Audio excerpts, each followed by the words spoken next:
I did a video a while ago about how to zero an air rifle scope tutorial, and it became incredibly popular. It's my most viewed video, and I've had requests as well to do one on crossbows. And because I was getting such good accuracy out of this crossbow when I used it a week ago or 2 weeks ago with the scope I'd zeroed for it, I thought I'd give you a tutorial on how I'd done it. Now there's a few things to bear in mind before we get onto this. Firstly, this is an air rifle scope I have on this crossbow. If you were to get a crossbow scope, you'd get much better results. Because it's an air rifle scope, it can't be zeroed properly for a crossbow. Yeah, I've managed to get it zeroed quite well for carbon fibre bolts. So if you're using a crossbow scope, it's going to be inherently better for this. And I'm also going to be using carbon fibre bolts, such as these. An important thing to bear in mind with carbon fibre bolts, they're good for zeroing a crossbow because they don't bend, so that's not going to throw your accuracy off.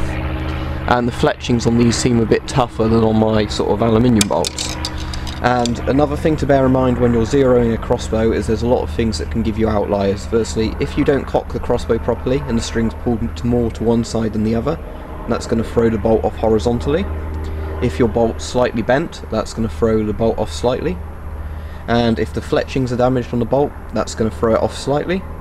And also bear in mind, once you've zeroed it for one type of bolts, because different brands of bolts and different lengths of bolts and the material of bolts all weigh different things, different lengths, that's going to be different on the groupings. So find a bolt you like using, zero it for that, and then you'll probably get quite accurate results of the other bolts, but they won't be pinpoint unless you zero it for obviously the exact type of bolt you're using.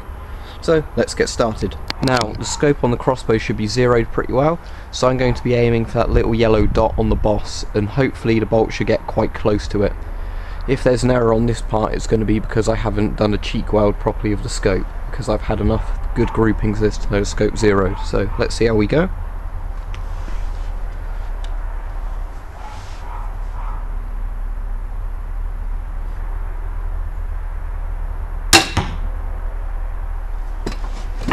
And it went ever so slightly high to the left, but that's pretty damn close still. So now let me explain how you zero one of these scopes if it's not zeroed. Now on an air rifle scope or a crossbow scope or whatever rifle scope, you have two dials that you need to adjust, and they're under these caps. And what these dials are is one's elevation, one's windage, or basically horizontal and vertical targeting. And what you need to do is you need to adjust the scope to where the bolt has essentially gone. So what we have here is one we can adjust up and one we can adjust to either the left or the right on the other side.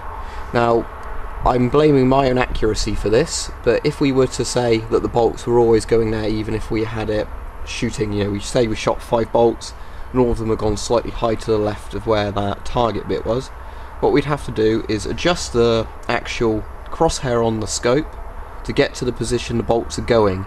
So then for when we aim again, once it's been zeroed, the bolts will go to where the scope's actual crosshair is, which will be where the bolts really want to go.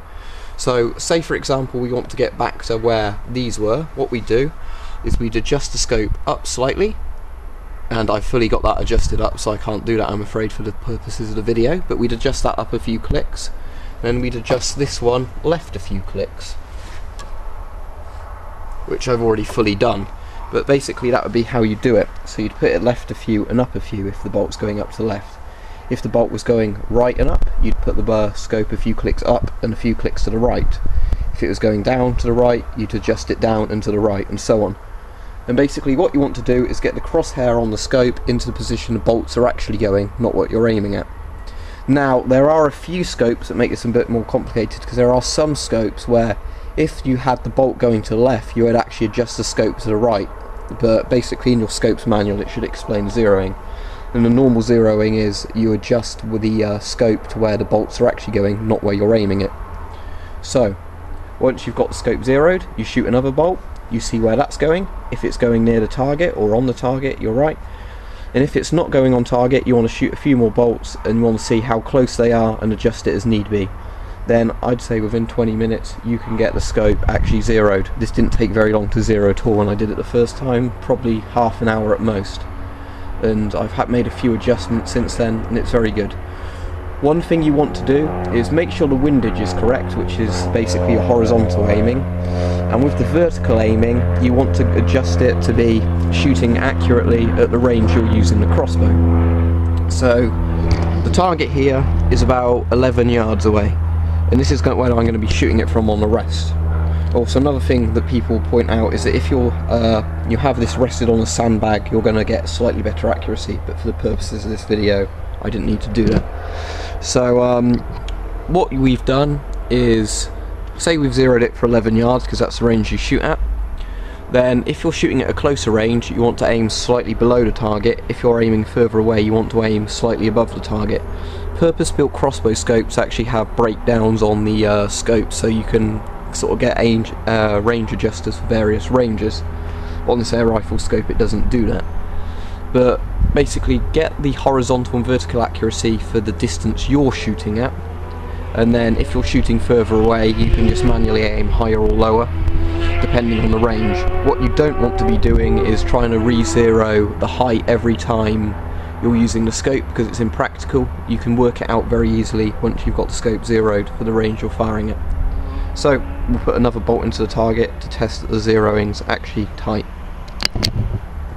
I'll aim for the green section again, and hopefully we can get the bolt very close to it.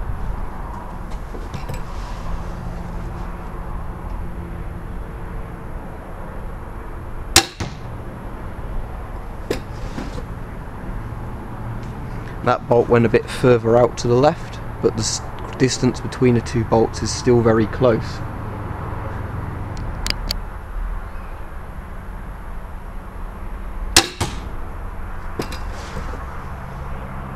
And I think that one went almost exactly on target. Let's have a look. Well, these two bolts went very close together. As you can see, literally less than a centimetre apart from each other. So you can see that the scope's actually holding a good group. If anything, I'd need to zero the scope up and left slightly, but it would only be by a very fraction of a small amount. So if I was to adjust the scope, I'd put it up a bit and I'd put it to the left a bit, and then it would be exactly where the crosshair is. Unfortunately, because I'm using an air rifle scope, it won't go that far, so I've got it the furthest it will go. So what I'll have to do is instead aim slightly down and slightly to the right of this range. But if you've got a proper crossbow scope, this wouldn't be a problem in the first place. And also another important thing to bear in mind is that some scopes won't be able to withstand crossbow recoil properly, so make sure you get a shockproof scope. And another thing is that the draw weight of the crossbow and the sort of length of the draw, the power draw, might affect this as well. But this tutorial should cover you for the majority of crossbows and how to set them up. Hopefully it's been useful for you.